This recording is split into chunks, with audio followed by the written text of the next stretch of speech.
Welcome to the podcast, man. It's so good to see you. Nate, man, this is awesome. I'm so excited to see your face. Yeah, it's been a long time. It has. This is my third podcast that I've done. And Okay. the first when I say third podcast, not actual third recording, but the third podcast in whole that I've put out. But the very first time I had an idea to do a podcast, you were my first guest, and we never released it. It was a podcast that never got off the ground. I was still trying to figure out how to do this.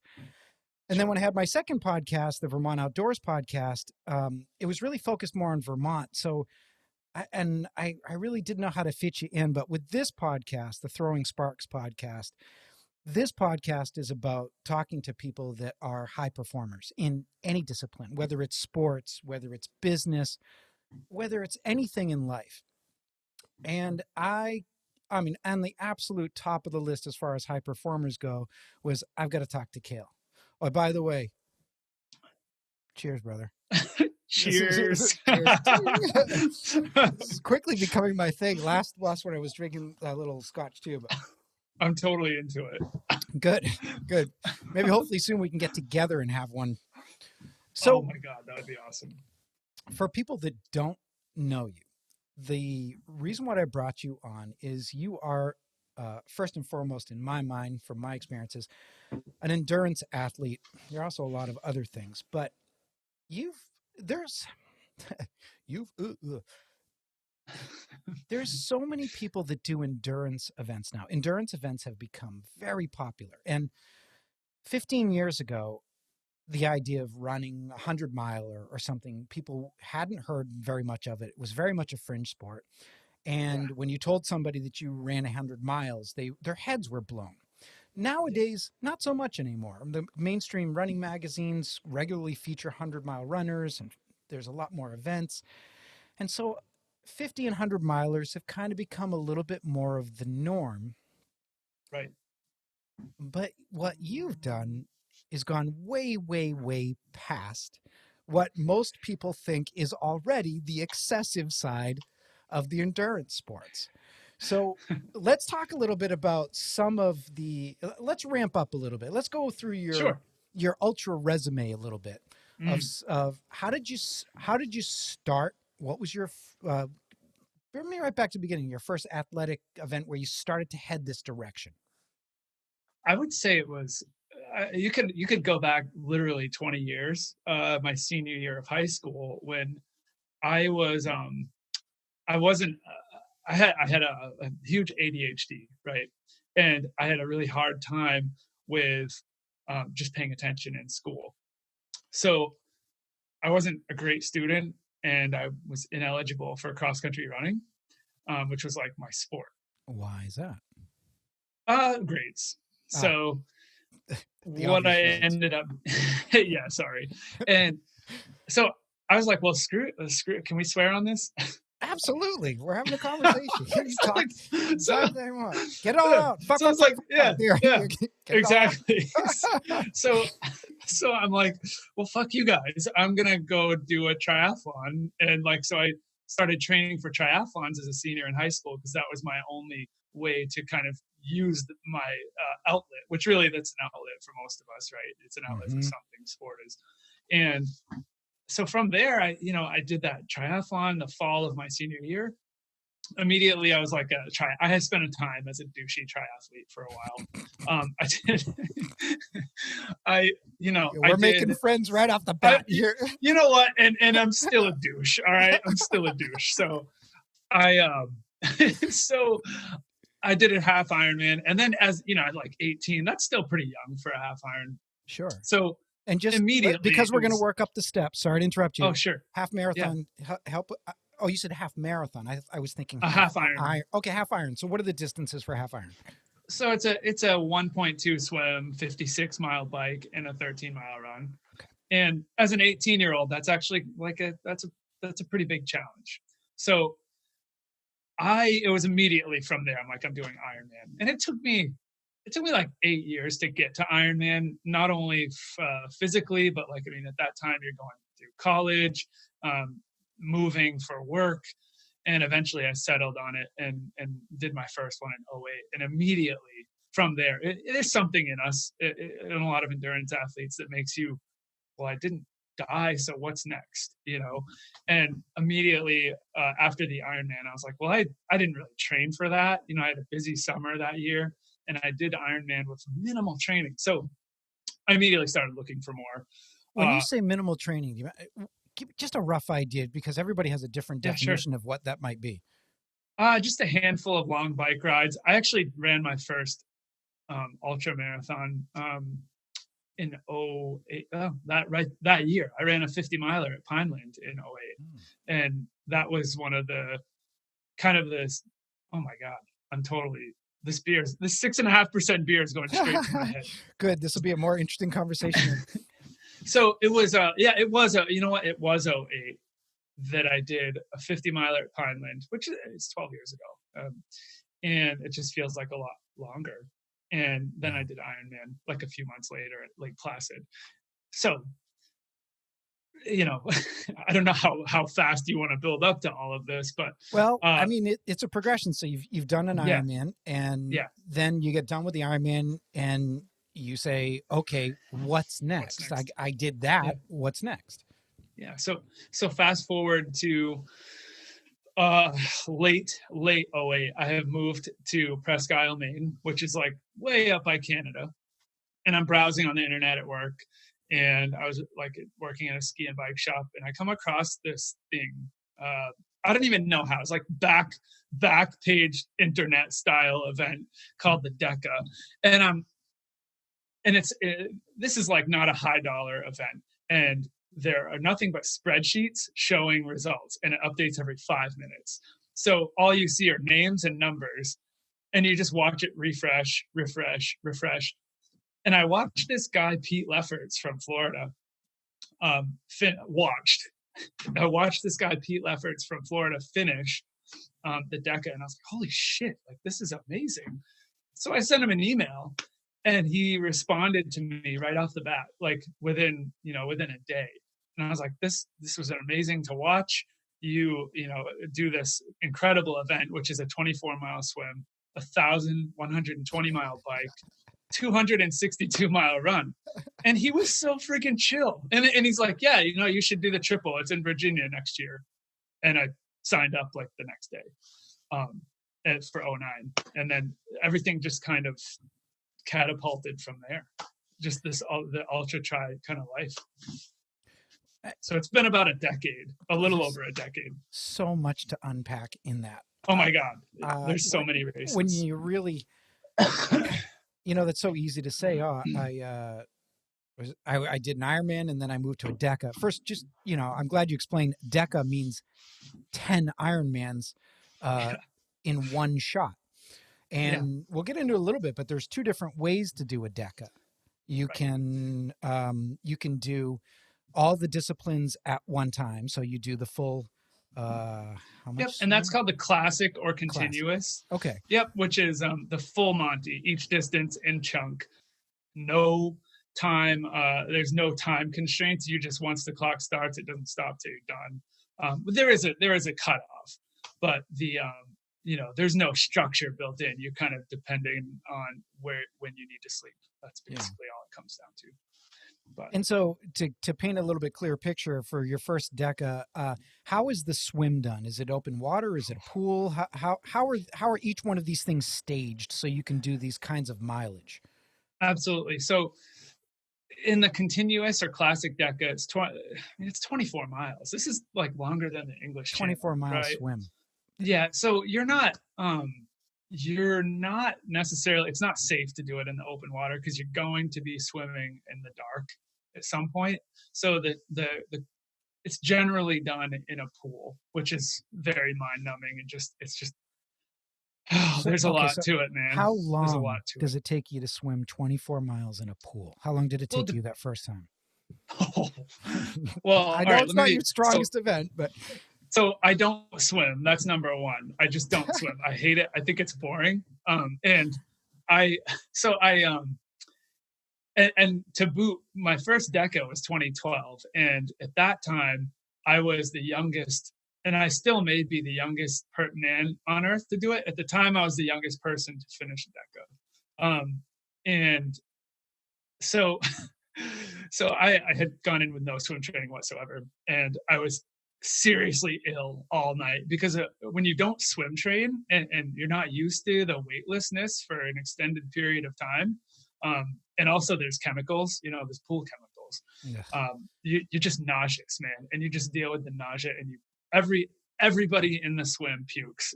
Everybody deals with it, but I had it really bad, and it ended up taking me. I was slower than a mile an hour, so it was like 27 hours or something stupid because I spent like 3 hours in the middle of the night just hugging a trash can like a hungover, like. But outside of that, you were in the water primarily the majority of the time. Yeah, it was. Yeah, and you got to try to eat because you're slowly starving. You're an endurance athlete. You know that like there's a certain caloric intake that you need to have to keep you going. And man, what were you shooting for? And what we're definitely going to get into your nutrition or lack of. I had a feeling. There's no way anybody can talk with you without bringing up cheese balls as your primary. Your primary food source, but we'll get into that. I literally just ate a whole pizza before this. Did you put any cheese balls on it? No, not this time. I've witnessed that. I've seen that. So what did you use for fuel? Like, all kidding aside, and how did you do it? Sure.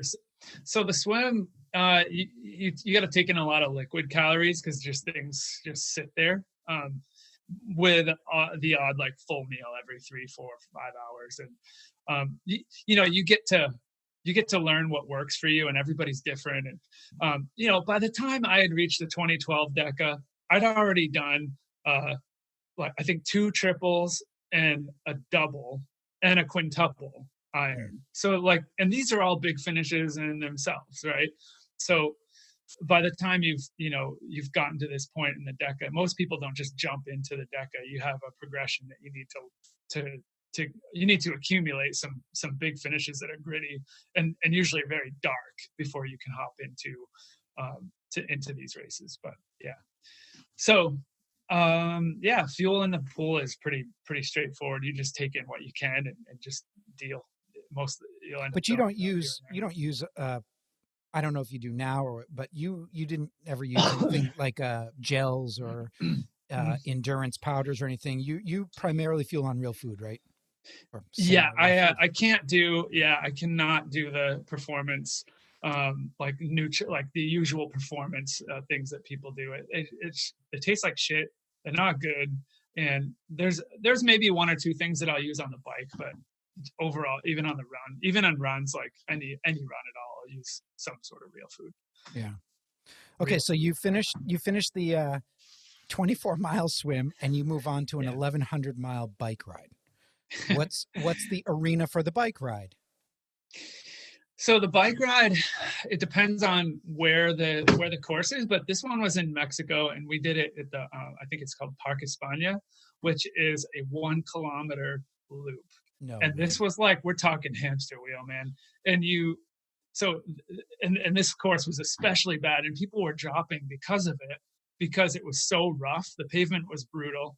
You would go up a hill and then go down a hill, and then you'll hit this like little bridge that takes all of your momentum away, and then you climb again, and that's it. So you're talking like 3 minutes a loop, but like at no point do you have momentum. It was ridiculous. Oh my God, it was ridiculous. There was only one other guy. This guy from the UK, Simon, we're pedaling and crying, dude. Just pedaling and crying. That's the only way to describe the DECA of 2012. It was awful. It was such a hard race.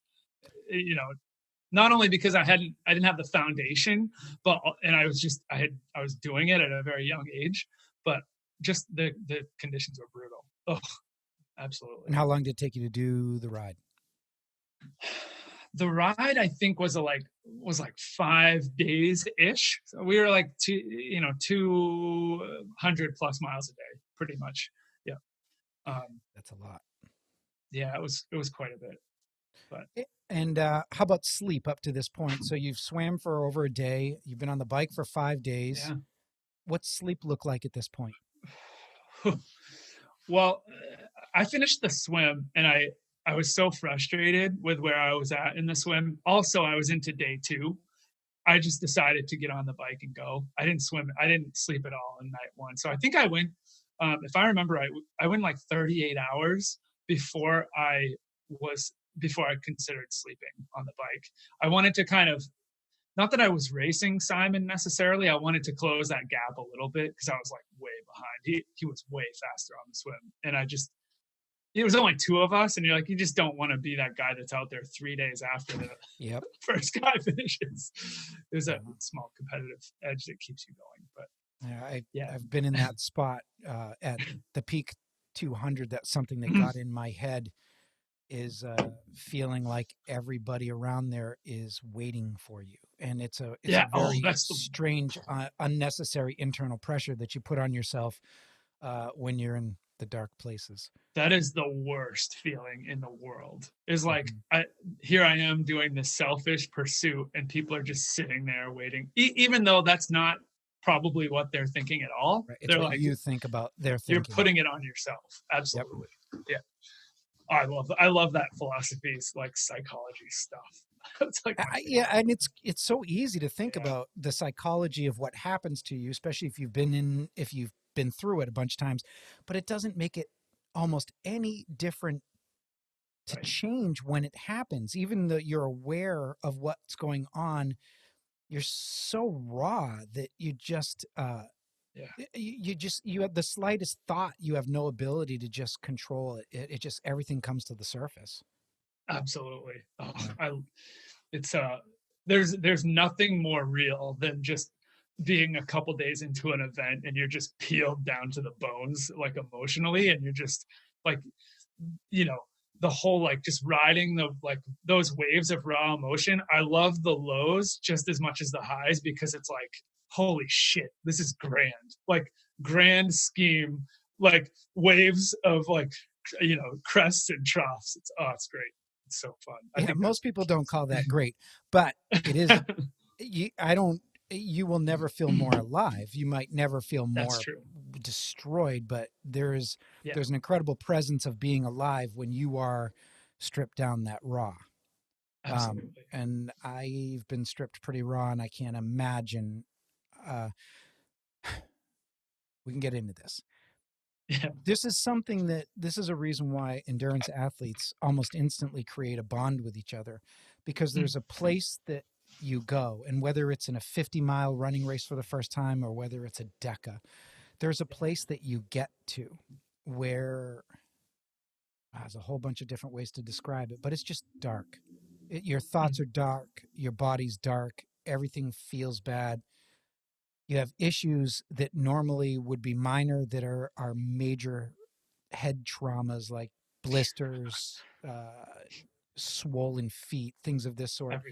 Everything. And the level of rawness that occurs at that point is something that you do not feel in normal life, ever.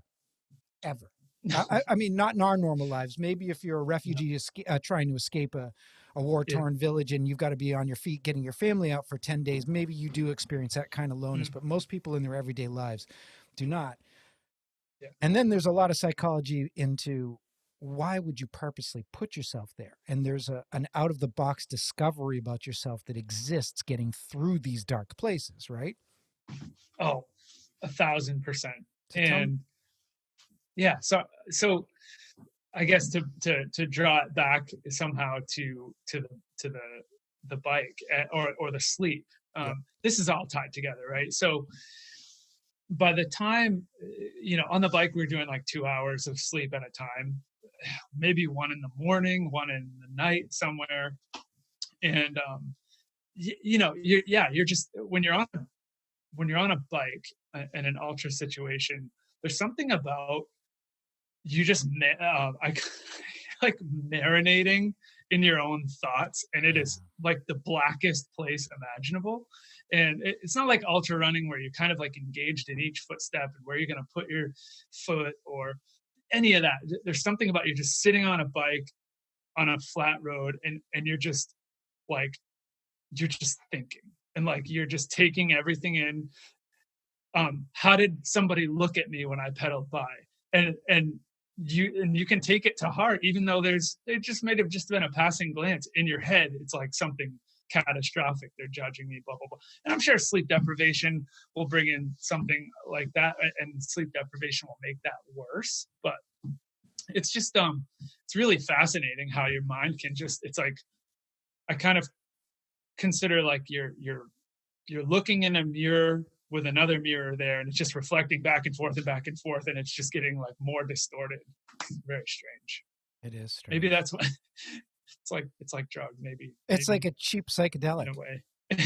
Yeah, a free psychedelic that causes quite a bit of hallucinations when you're in that that spot too. That's the truth. We'll get to that. Hallucinations. I want to hear. I know. It's like I want to go to everything. Yeah, I want to talk about everything. Well, the thing is, I miss this world a lot. I have not been part of it. Well, I just did an endurance bike race that was pretty cool, but that didn't bring me to the dark places that I've been at 100 and 200-mile attempts on my feet for sure. Biking is a lot easier. But so let's go back to finishing the bike. Take about 5 days, and now you're about to undertake something that most people cannot even begin to comprehend. That's 10 marathons in a row in one push, 262 miles on your feet after 26 mile swim and 1100 24 and 1100 miles. So what's that like to transition from the bike onto your feet? I know you love to run, but what is it like to run 262 miles? Like, I think the worst thing you can ever do is think about it in mileage. You have to break it down in a more manageable way. And I hadn't got at 29, I hadn't gotten good at that yet. I was very much, well, number one, in a race like the Deca, each discipline that you finish is actually a major like accomplishment. Sure. So I was fueled by that through the night on my last night on the bike. Like, oh my God, this is awesome. And because you use those little victories, right? To like, okay, reset. Now we go to the next thing. So I finished the bike and I went immediately to bed. Usually on these things, you get off and you run a couple miles just to like loosen up a little bit. This one was like, I was so fucked that I went to bed. and I woke up 4 hours later. It's a new day, put on some shoes, and it felt amazing. And so you kind of, you try to live in the moment. And the first day was not too shabby on the run, but it's really hot down there. November in Mexico. And it was just like, super hot. So I essentially just plugged away one day at a time, but I really struggled on the run there because I think I was doing the Deca too early, probably in retrospect. I didn't have enough mileage in my bank to do that, but so I was butthurt and very miserable for the entire run. Like, you know how you find spots of enjoyment and sometimes in some of these things, there was no enjoyment for me there was blisters and blah, blah, blah, all the stuff that you get in an ultra. But it just mentally, I didn't really find many high spots in the run. You just want to be done and you want to be done now. And that's all I can do. How do you get that thought out of your head when you're looking at 3 or 4 days more of the miserable side? When it feels like you can't go another 15 minutes. Yeah. How do you wrap your head around the fact that you have days more to go? I was just basically living 1 kilometer at a time, just, 420 kilometers. So 400 plus laps around this thing. And I was like, okay, each time I'm going to treat myself to a drink, a pancake, coffee, whatever it is. But it was pretty ugly, man. It was pretty pathetic. I'm glad my dad was there to help. I would not have done it in time. Yeah, that's another side, is the support of the people around us in doing this. I mean, it is a solo event, but it's not. It's up to you solo to have the head to do it. Yeah. But how much you have to use your head, really, it's very reliant on what kind of crew and support you have. For sure. Absolutely. It's kind of almost the only thing you have left when your head is in such a dark place. You know, Yes. sometimes you're talking about you see moments of enjoyment, like you'll be out running an ultra marathon and you'll be destroyed and you'll see a family of deer. And all of a sudden for Yeah. the next 10 minutes, you're high. You're like, you feel great. You're Yeah. enthusiastic again. The world is shiny and nice. And then, and then Yeah. that rock in your shoe turns out not to be a rock. It turns out to be a gigantic blister. And every step you take hurts and you're right back into the suck, you know? It's so true, man. Yeah. It's so true. Those little moments, those little highs are really good though. Yeah, they are. Yeah. So you said something that's interesting to me. And I think for me, it's been the thing that I've been chasing when doing endurance events is that the real way to make it through these events is like the old saying, how do you eat an elephant? And if you Yeah. look at an elephant to eat it, you say it's impossible. But if you eat that elephant one bite at a time and not worry about how long it takes, you eventually eat the elephant. So staying present, as you've mentioned it twice now, staying Yeah. present is, I think it's the key. It's the ability to not write a script about what's coming next and just allow you to be where you're at. Right. Tell me what you think about that. I mean, do you think about that as the place you try to be as a strategy, or is it just something that naturally you do and it helps you? I think I've gotten better at it as time has gone on, and find like, just settling like, okay, this is where I'm at. It's not going to change. Just be right, be here, you know. And so I think you're constantly trying to stay in the moment, but I think that you it is a practice that becomes better and almost meditative, you know. I think that it really and maybe not almost, but it is, No, I was you know. going to say it's not almost, it is meditate. Yeah. I fully agree with you. So and that's something that I guess as I've gotten older and I understand my body and how things feel, and not everything is a catastrophe.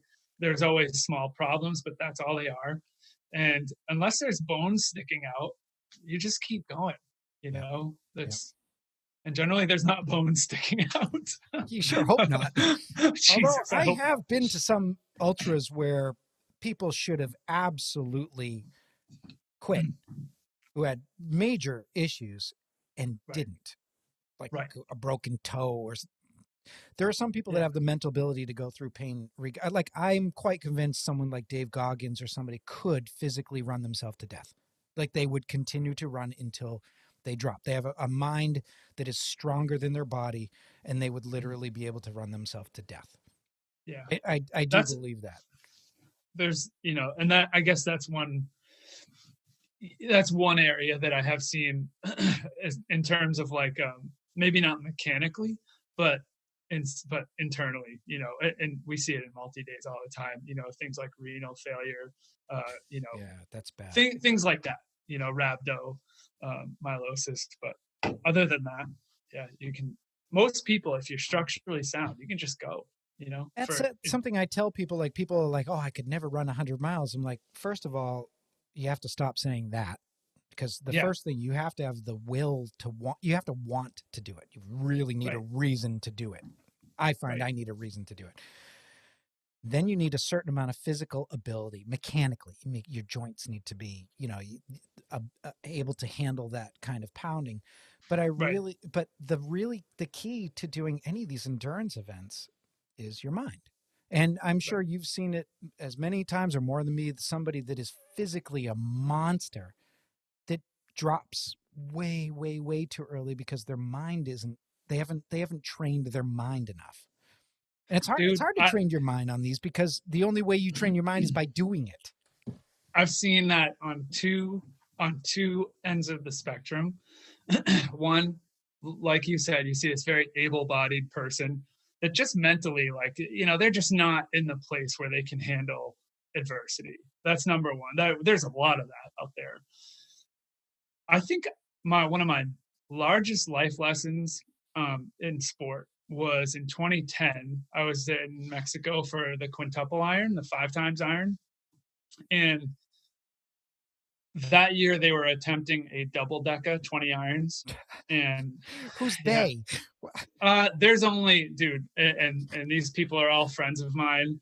They have done this because there's only a handful of people in the world. Yeah. I would say less than 20, maybe. And I saw Arthur Puckrin of Great Britain swim 48 miles. He was 74. What? Yeah, That's amazing. yeah. I mean, he used every stroke in the book, man, from doggy paddle to breaststroke but the dude got it done. And then he did most of the bike, 2,200 miles on the bike. So like, there's no bounds, right? There's no bounds. Yeah. Just get that on it. You know, you can do whatever you want. You just have to make your life about it. But that's so inspiring. At the risk of sounding so cliche, you know, like power and positivity. Yeah, but you know, all kidding aside, it's true though. It's true. So true. Yeah. The thing, so in that particular vein, when you figure out, when you unlock how to do an endurance event where you sleep 2 hours a day and you do it for day after day after day, and you learn how to suffer and you learn how to embrace the suck, as we say. How did you take that back and apply it to your life? Oh man, I feel like sport for me has been very intertwined with how I live my life, and especially multi-day sport. I don't always, I haven't always chosen the easy road in my life. You know, I'm thinking of a particular incident I know about. Go ahead. There are so I think it's really intertwined. I don't know if sport has it has always been what I have like based life decisions on. Like I've always followed my passion as opposed to doing things that, you know, have common sense. And I think that those two things have made me stronger mentally, you know, like to get it to where I live now in my house. I had to work. I was stocking shelves like 8 years ago. I was stocking shelves overnight and then working in an outdoor store.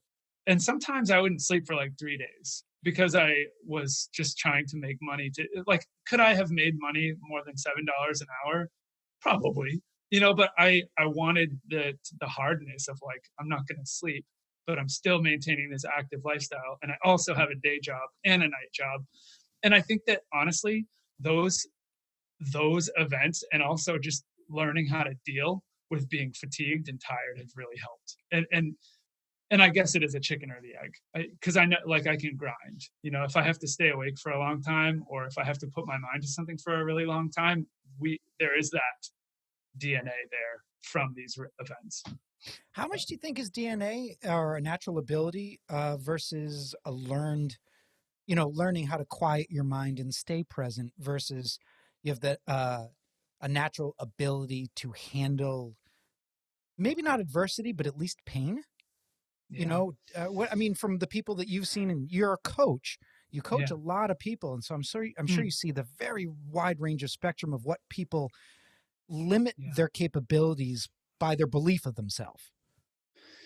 Absolutely. Or I the think opposite. that it's, I think it's there is an inherent ability to deal with pain and not to freak out. And if you can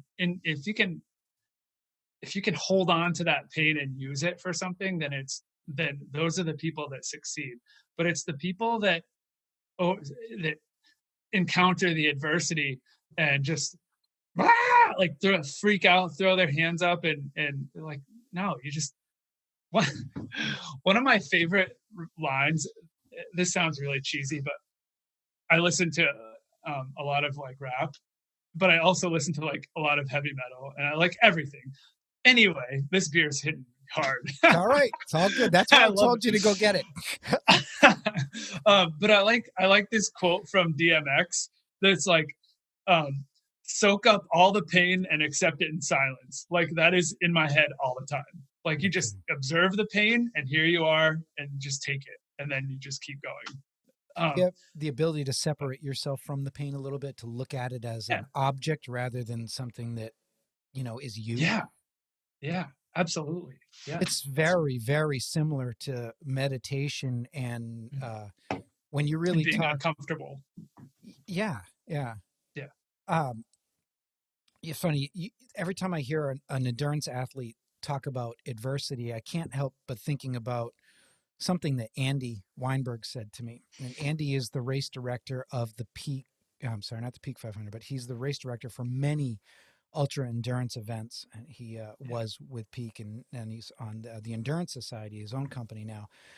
And I interviewed him for an earlier podcast, and he said to me, one of the things that he loves about putting on these events is teaching people how to handle adversity, because he likened it to saying 200 years ago, if you were, maybe I'm sounding like a moron here, but if you were a settler, or if you were in a situation where you really had no other resources and you lived a life of low expectations and high adversity. So you did not expect much out of life. Your goal was to put food on the table, make sure you had a roof, take care of your family, and have, those needs met. And that if you could do that, you're succeeded. So you lived a hard life. You cut wood, this kind of thing. Yeah. So everybody lived with the ability to deal with a ton of adversity with low expectations. And you fast forward to where we are now, and we are the 180% opposite. We flipped all of those things. So we have extremely high expectations of what we expect out of life. I want to be rich. I want to be fit. I want to be famous. And everybody should be, because we have a Twitter account and self-promotion, everything that goes with all this. But our life is so soft and comfortable. We have little ability to deal with any adversity. Like you say, some people, the first time they run into this level of pain, they are so overwhelmed that they freak. And I think that's one of the things that's interesting about the people that do these events is they know how to suffer, and they don't even call it suffering. It's enduring. It's endurance. It's you have to endure. You have to keep moving on. And do you think that you always had this ability to deal with adversity? I mean, I don't want to get too personal, but did you have things that happened in your childhood that taught you how to deal with adversity? I don't think anything in my childhood. I mean, I wasn't, I was brought up in a household that was on for normal. My folks were together, still married, whatever. And I don't know. I think I just, I think it was like a life kind of throughout my life. I just decided, like, there's a point where, look, I just want to be, I don't know, this is going to sound stupid, but like, I just want to be tough. Like, I just want to be hard. It doesn't sound stupid at all. Cause there's only good things to be had from being simple and hard, like mentally hard or physically hard, whatever it is. I mean, it's also where is an there exploration? Right. It's like you said before, like yeah. When you start running, you can't run a mile without taking walk breaks. And then you get to the point where you can run 5 and you get so jazzed on, man, I ran 5 fucking miles. Yes. And then if you have that certain personality, you go, well, if I ran 5, I sure as hell probably can run 10. And that takes over your outlook. And I'll speak for myself a little bit. And it doesn't sound, when you said it doesn't sound, that it was going to sound stupid, that you just want to be tough. I wrote a whole blog post once about how it's almost, it's your way of verifying that you're not a pussy. And I mean, I know it sounds dumb because people look at this kind of stuff that you do and they go, that is the furthest thing in the world from what anybody would think about you. But it's the motivation, your self-motivation. Exactly. Yeah. You don't, you want to prove to yourself that you can do something. And it's the people that, and that is an intrinsic motivation, right? It's the people that that don't do well at these sports are the one. And I did in 2018, I went to this, we called it a Deca camp, where there was a fair amount of Americans who were interested in doing it. So my friend Wayne and I put on this little thing at his house where we talked about some of this stuff.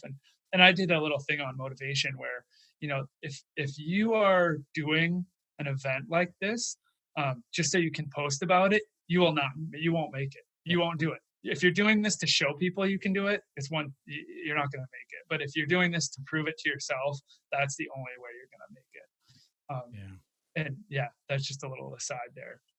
No, you're right. I think, and again, it is a experiment of one. We have some commonality, and I think that there's a lot of things that bind endurance athletes together. It's a special little crew at any level, whether it's a marathon or further. Sure. But it is ultimately what you eat, and it's an experiment of one. You learn, I need more sleep than you do. So my race strategies will be different. I'll go harder, faster, and get more sleep. And, and other people, like, they don't need that much sleep, so they can just be a metronome, just tick them away, just keep ticking and ticking and ticking and steady. And everybody's got a different approach to how they get there. What's weird with that is that I've sorry to cut you off. No. I have lived long enough in this world now where my approach has changed. I used to be grind.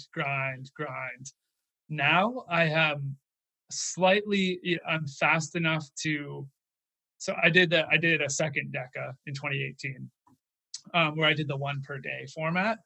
And in the first 2 nights, I got more sleep in the Deca, in the 1 per day Deca than I did almost the entire classic Deca, because of the format. And so the ability to go fast, I guess what I'm saying is that strategy of your strategy may change in your life cycle as an athlete, which is interesting. It's very interesting to see that kind of metamorphosis over the last decade. Well, you bring up a good point. Longevity in these events is an interesting topic in of itself. Because, there is no end to how far you can go with this. There's a 3,100 mile run in New York City that goes around one city block. Transcendence. Transcendence, and it lasts for 3 months every day. And these people run 70 miles a day. And they're on a concrete sidewalk. Brutal. In the middle of the city. I know, it's insane. And most of those people aren't runners. If you really get into it, that's a meditation retreat, and it's it's something that people do to learn about their potential and their capabilities that most people have no idea what they're capable of. I hear over and over, I could never do that. I could never do that.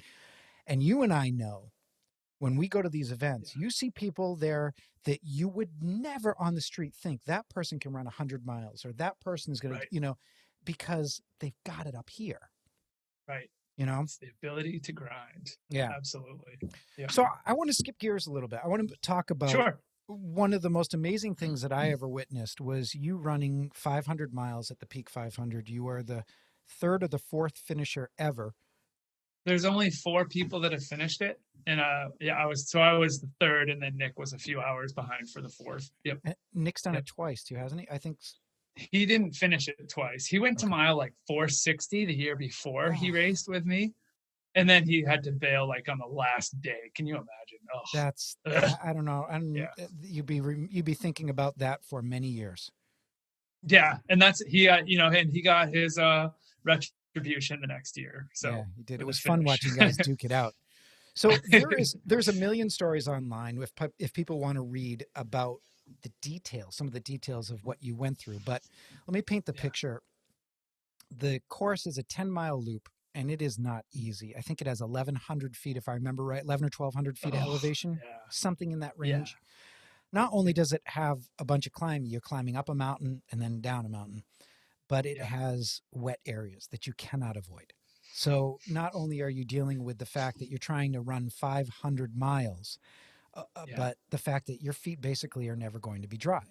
And the the level of toughness that adds to what is already an almost impossible task. I don't know. I mean, I tried to do the 200 there. And and I couldn't finish. I didn't finish it. But Yeah. anyways, so you started this race. The race was a series of races that was a 10-day long sort of event. And 10 days out from the finish, started the 500 mile. And there were 4 or 5 people, I believe, that started. I think there was 5 of us. Yeah. 5.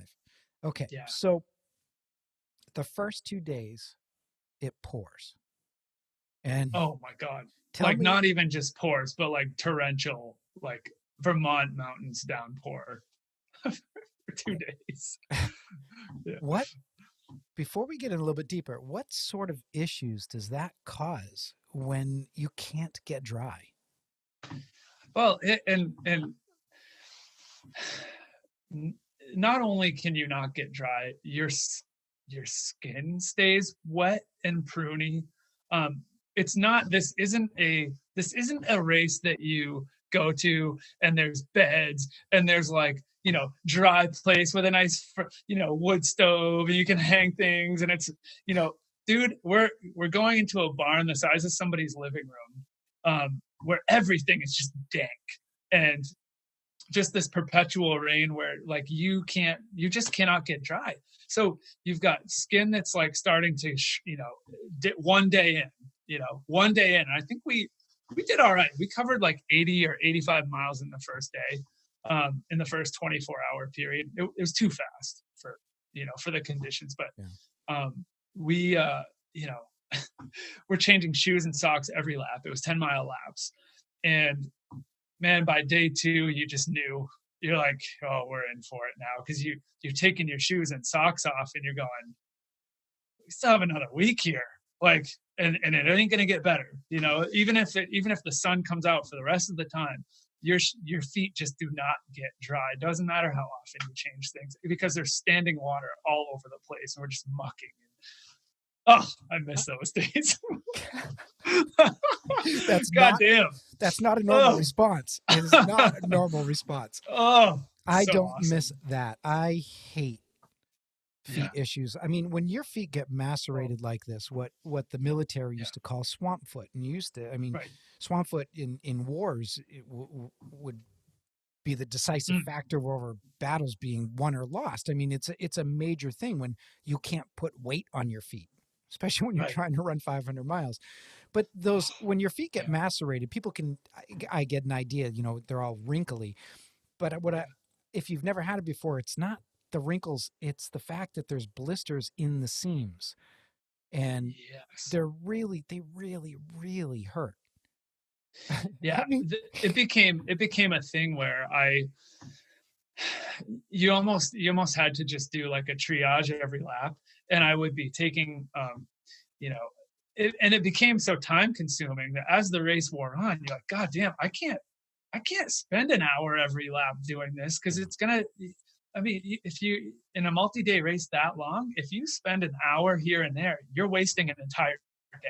Yep. Like a whole day can just evaporate. So it ended up turning into like, well, I'll change things every 10 miles. No, now I'll change things every 20 miles. Maybe then I'll change things and eventually your consciousness of it all, you just start to not give a fuck.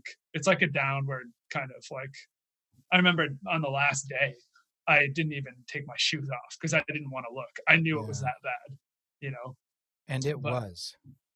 Oh, it was awful. Yeah. So I've told this story before, but I got there. I think you were 5 days in, if I remember right. I was trying to do this was about 5 days. Yeah.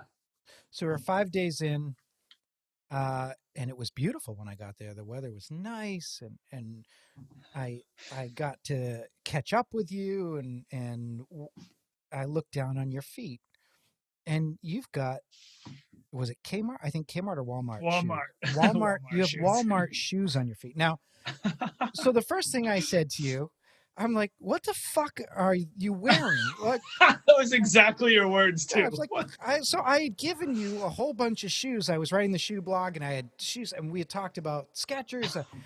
I'd given you a pair of Skechers, and you loved them. So I had another pair of Skechers and a couple things for you to try.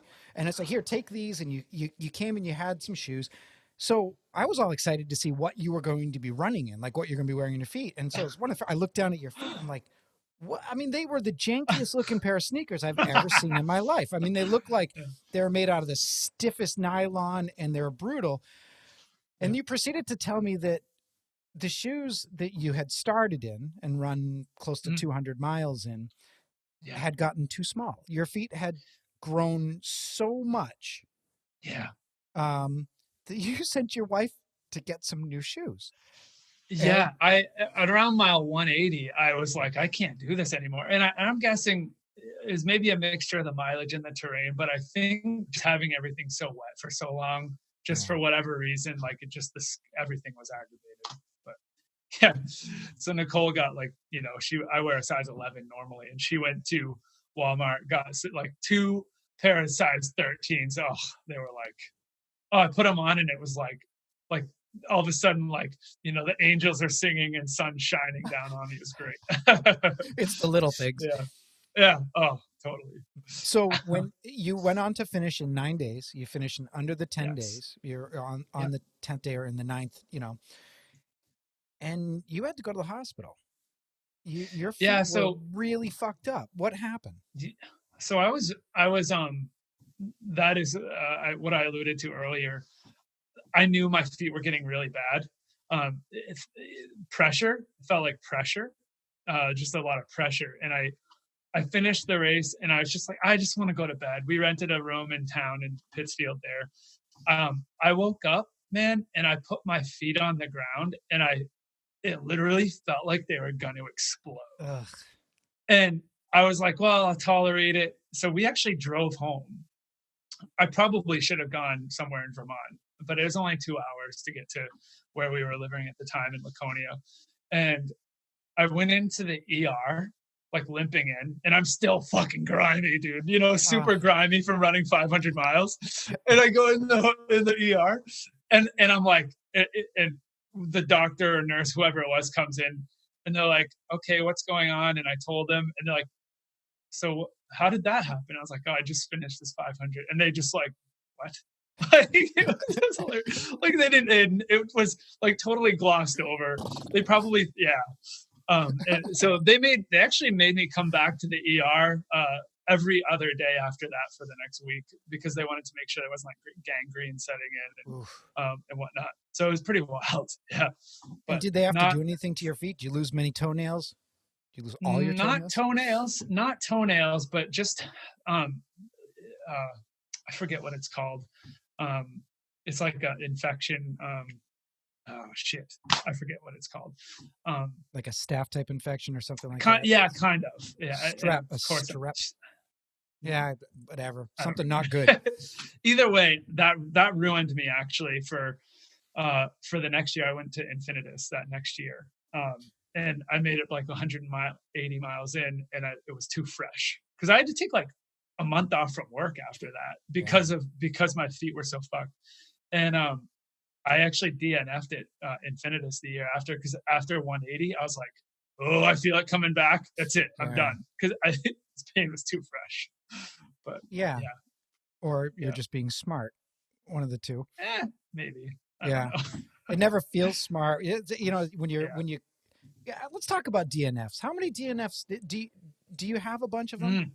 I have a lot of them, and it's really weird that you ask about this, because I last year I had one that really pissed me off, and I make a habit of not wearing like the gear of, like, you can't wear the gear of something you DNF'd in. Yeah. Well, totally this is the So I have one thing that I wear, and I actually strangely wearing it right now. It's from Grindstone last year, and I wear it every day to remind me that I'm a little bitch. That's why I save all mine too from DNF. Yeah. remember. Hey, Yep. I failed on that one. And failure.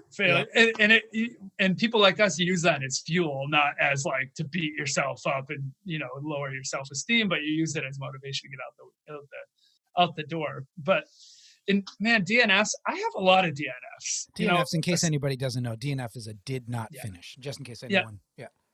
And a DNF is I have never been beaten down as a result of a DNF. Generally, I find I DNF when I haven't put all my stock in the race. Usually, like if I don't need to be there, I won't finish. I have a shit ton of DNFs at peak, from the 100 to the snowshoe race to the death race in 2010. I have a bunch of DNFs, but I always use them as a tool or a stepping stone to the next thing. It's never something like a failure, and I think that's you have to look at it that way, or else you won't make it in the sport, because you will always DNF. You're going to DNF. Somebody will. Yeah. My first DNF was very demotivating for me. It was very. I had a few DNFs after that. It got in my head.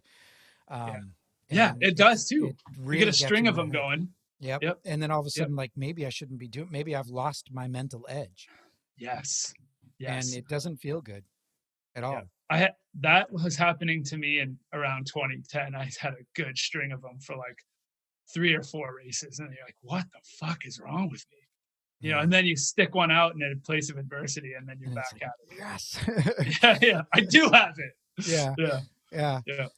So, in the recent years, you did another Deca in 2018, 2 years ago.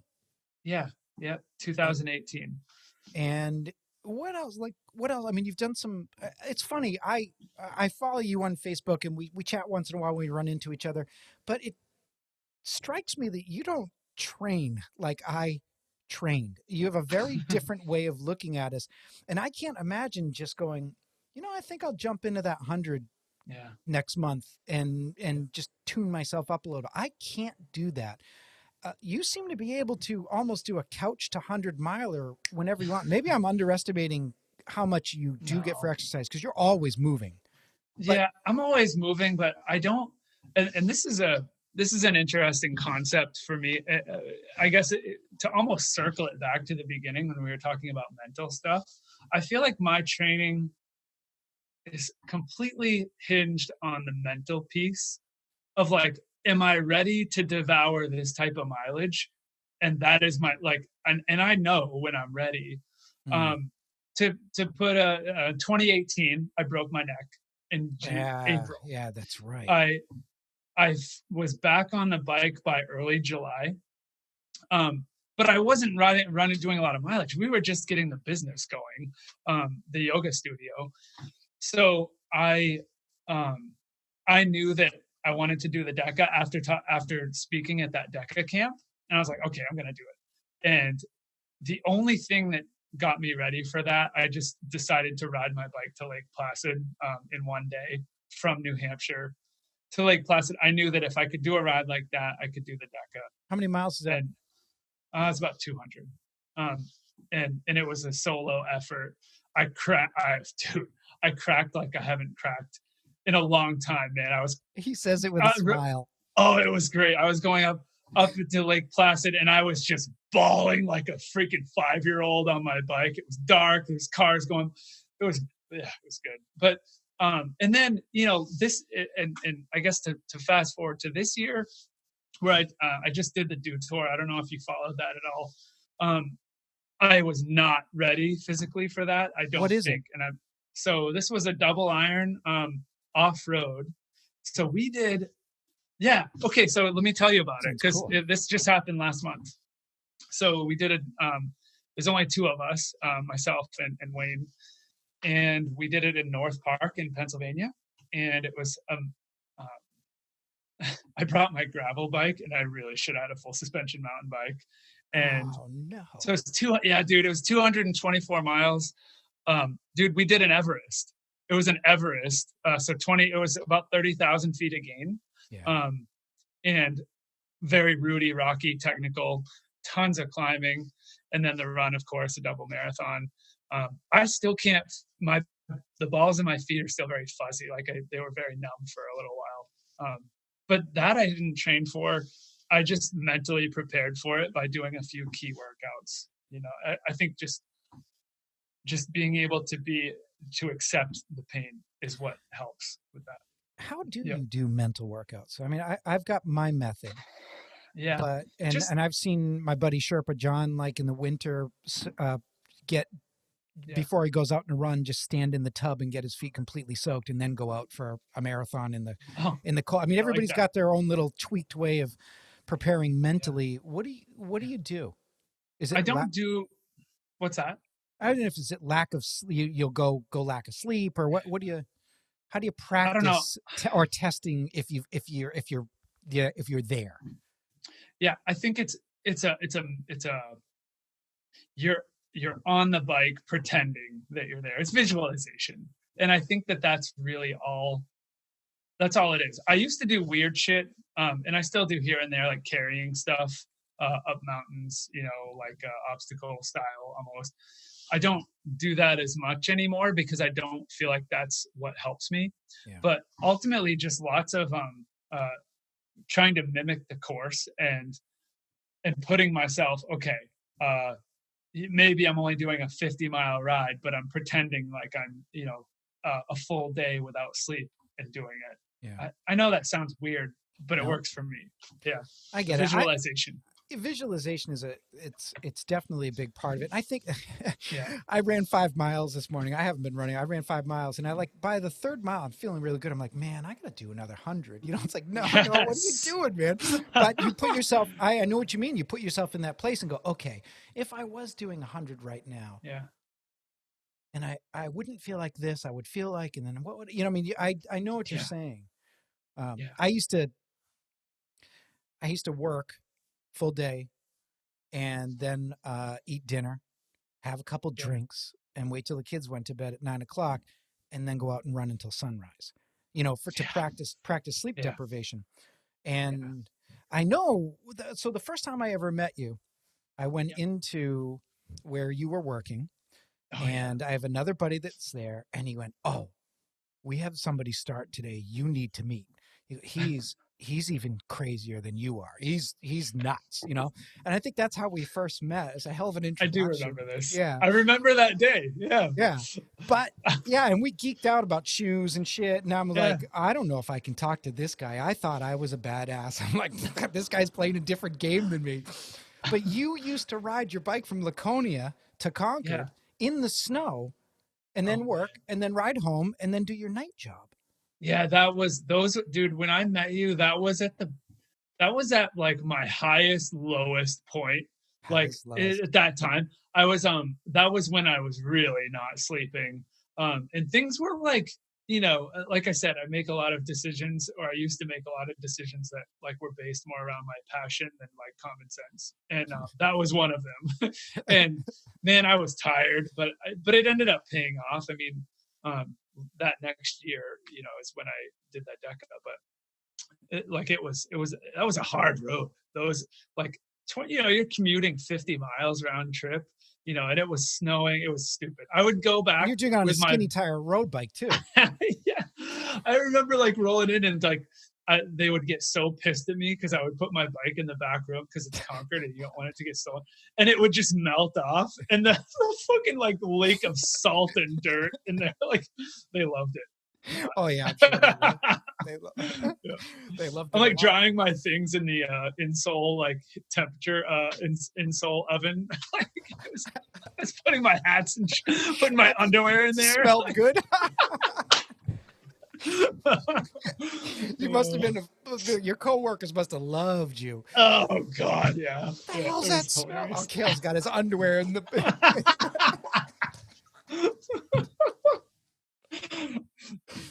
I'm glad we didn't say the place by name. Actually, but it wouldn't be hard to figure out. I'll leave that right there. So there's so much, like, you know, if you and I were sitting down and we weren't doing the podcast, what I would love to rip into is you recently were co-owner of a yoga studio. And, Yes. running in these endurance events, typically they destroy your flexibility. I mean, Yeah. they're so hard. And when I ran a lot, I kept thinking, I really need to learn how to stretch and I got to do yoga, and I never got to it. Yeah. And you built this studio, but I mean, you were co-owner of the studio. Now you're just Yeah. focusing on your training. Yeah. But along with yoga, for the physical Hmm. part, comes a very Hmm. big mental development. And Yeah. some of the things that we were talking about earlier about learning to sort of separate yourself from the pain and look at it like an object is really dives deeply into a lot of the more metaphysical things, or Mm. mystical reasons that people would meditate to learn how to take down their Yeah. cortisol levels, learn how to relax, learn how to look at life, and learn how to be present.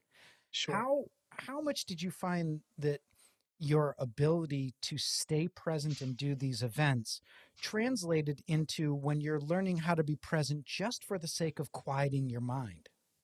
And how much did you get into that aspect of the yoga? And are you still? So yeah, I still do. I think the one of the most fascinating things about when I took I have a couple of yoga certifications, and I think one of the most fascinating things about it is that I had already a lot of these mental tools in my tool case, because I just in the last three or 4 years got into yoga, um, and I think the crazy part is that I had all of these things, but I didn't have names for them.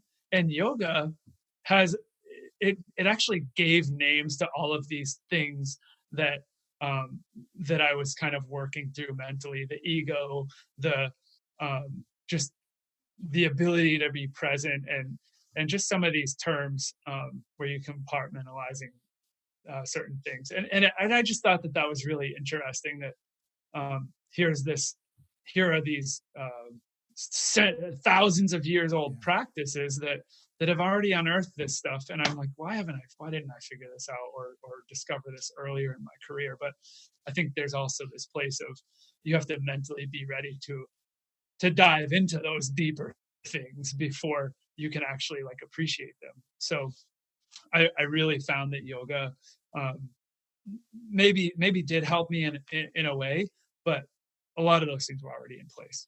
Yeah. Yeah. Do you read a lot of books? You got a bunch of books on the shelf So, behind you there. dude, so this is it's fun. Oh man, I've been at this huge struggle with social media. Mm.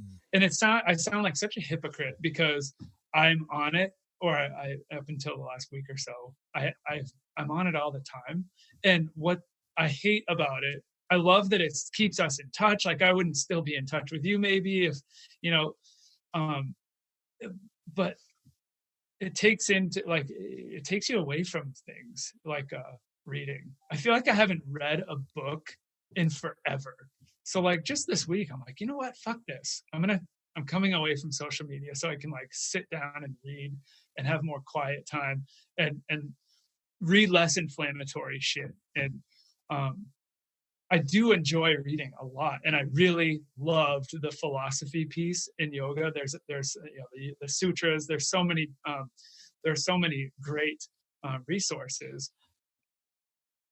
But I need to dive back into those. I have this like craving to do that. Yeah. I've been doing the same thing. It's funny. I've been trying to, as soon as I turned on the little thing on your phone that tells you how much time you spent this week on social media. No, yeah, I, I didn't know. I it's really bad. like it, It's bad. and it's you want to talk about the opposite of presence. Presence, Oh, presence where you're able to, when you're present, you're able to sense the world around you and be yeah, the observer. When you're in social media, it's the exact opposite. All of your consciousness is focused here, and everything going on around you mm, is gone. So you're living in that world. And I right. find that, and I think it's a major, major problem. It's one of, it is probably the main reason that we're so divided right now as a country is that we're not living in the real world. We're You know living what, dude? in the world up here. What? I I'm so with you, and I can't help but like, you know, and I think this is the same for everybody. You can't have a funny moment or see a beautiful sight without thinking, "Oh, I got to take a picture of this and post it." Yeah. And that like really gets to me.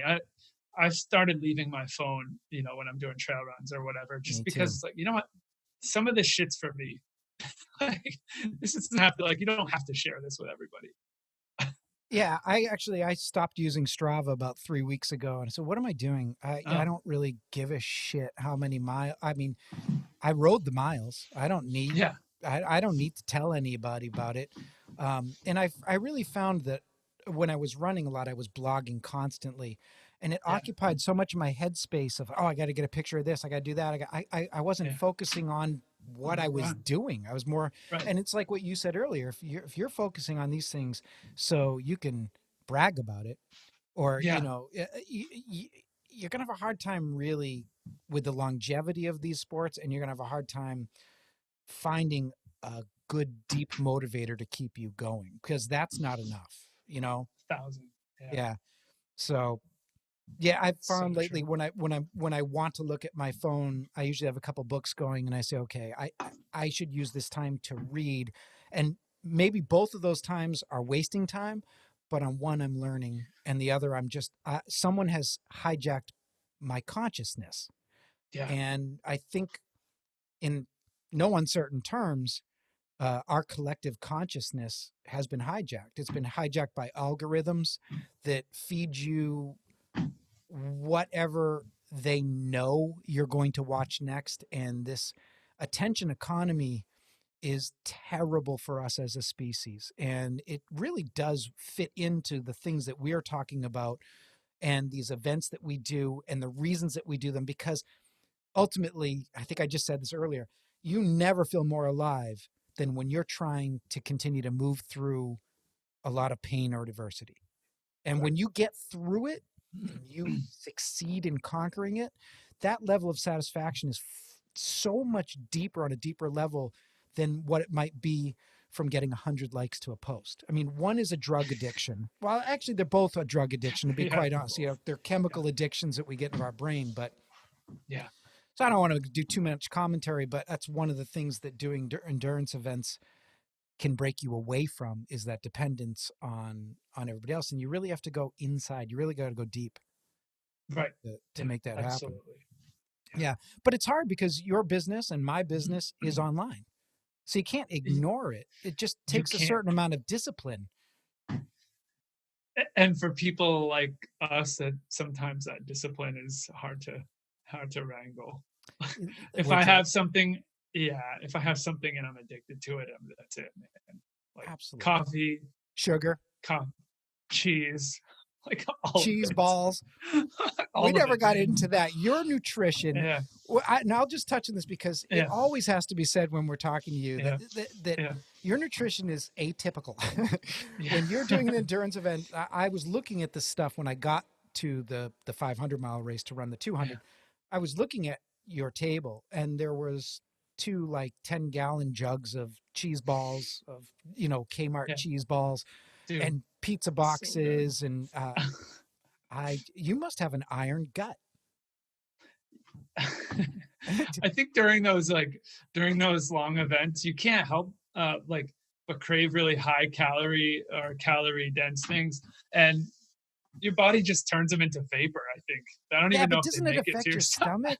So one of the No, reasons that I didn't finish this last endurance event I did is because yeah, we had to rely upon gas stations. So yeah. I'm Oh, that's the eating. ideal food, man. I know, That's I the know. best You would food. think some of those great Z cheeseburgers, those half Yeah. gristle, half meat cheeseburgers, and Hey, I would the eat one they 5 of them called a they. day. I like the ones called the Big As Burger. B-A-G, B-I-G-A-Z-Z As Burger. Oh, A it's big so good. ass burger. There is nothing good in that stuff, man. No. Oh, But that's they do not real taste meat. good. Yeah, they do. They Yeah. really do. So what's next for you, man? Are you, what direction are you moving in? And how do you get more, how do you continue to push your limits and find your boundaries when you've done something that less than 1% of less than a tenth of a percent of everyone in this world has ever done? Yeah. So I'm in this very strange, paradoxical life right now where, so I'm at this point in my late 30s where I'm actually hitting my peak in these types of sport. And I'm also at this point where I'm like, should I be spending more time um, making, like, trying to bolster my business, or should I be spending more time trying to focus on having kids? So I'm in this like The weird practice is fun. kind of being right, right. So like, usually I'll finish these events, these big events, and claim immediate retirement because I'm just like so good, right? But like the Deca in 2018 and this Do Tour last month, I feel the need to kind of experiment with going really fast. I finished in third at the Deca behind two of, the world's best like ultra triathletes, and they're from Europe. And I just feel the need to, and I didn't really train hard.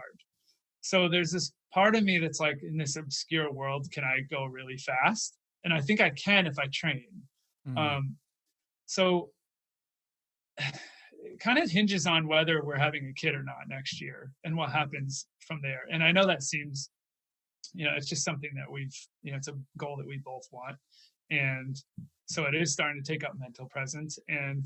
But at the same time, I also want to like hurt in a big way and go fast because I've spent so much of my career in the endurance game, like just kind of plugging away, and now I can mentally and physically, come to a pinnacle. And that's where I'm at, so I don't know. And the thing is, I may not know until August of next year when the Deca might be in November.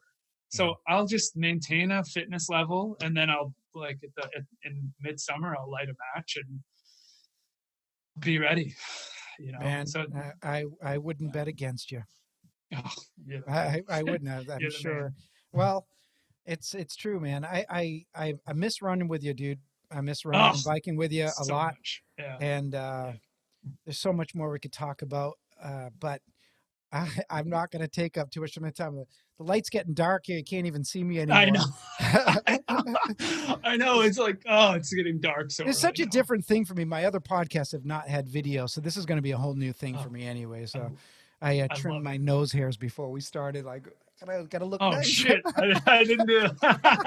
Yeah. Hey, what's up with the nose hairs, man? I'm trying to grow them out like my beard. Well, so your beard is as famous as you are. You can grow a beard in 3 days. I've never seen anything Yeah. like it.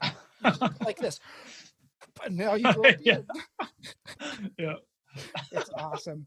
Well, let's tell everybody where they can find you. If you Google your name, boy, Sure. there's been some really cool articles. I didn't even realize Yeah. Outside Magazine did a really nice article on you, Yeah. talking about some of your training Yeah. methodologies. Your training, the way you train people is very different than most people. Yeah, man. And Bill did a great job. I had a great time having him hang with me for a little while writing that. And um, that was a blast to be a part of, and super honored that they did that. But Wow, it was yeah, really cool to see you there. oh, thanks, man. So my website is just my name, Kale Poland Fitness at kalepolandfitness.com. I Yeah, must don't give do you what my you just. email Yeah, address. I know. You don't want to do that. Yeah. Well, they can get it from your website Yeah, if someone wants to reach out to you. absolutely. Yeah, Yeah, for sure. and it's fun to do a little research on you. We didn't touch on a lot of the events that you've done and some of the suffering that you've put yourself through, but there is something that is incredibly inspiring about watching somebody just push through adversity, that mental ability and that mental focus is highly inspiring. And, David Goggins, I was listening to an interview and he said his goal was to be a standout among standouts. And you are a standout among standouts. And thank you. Happy to call you Thank my friend. And I really appreciate you spending the time with me today. Oh man, this was so fun to catch up. I'm so glad. So thank you so much for having me. Yeah, thanks for doing it. And we'll get together, masks, or we'll do the outside thing. But be good to go out and suffer a little bit with you. Oh, let's do it. All right. All right, buddy. Thanks again, Kale. All right, buddy. Thank you so much. See you later.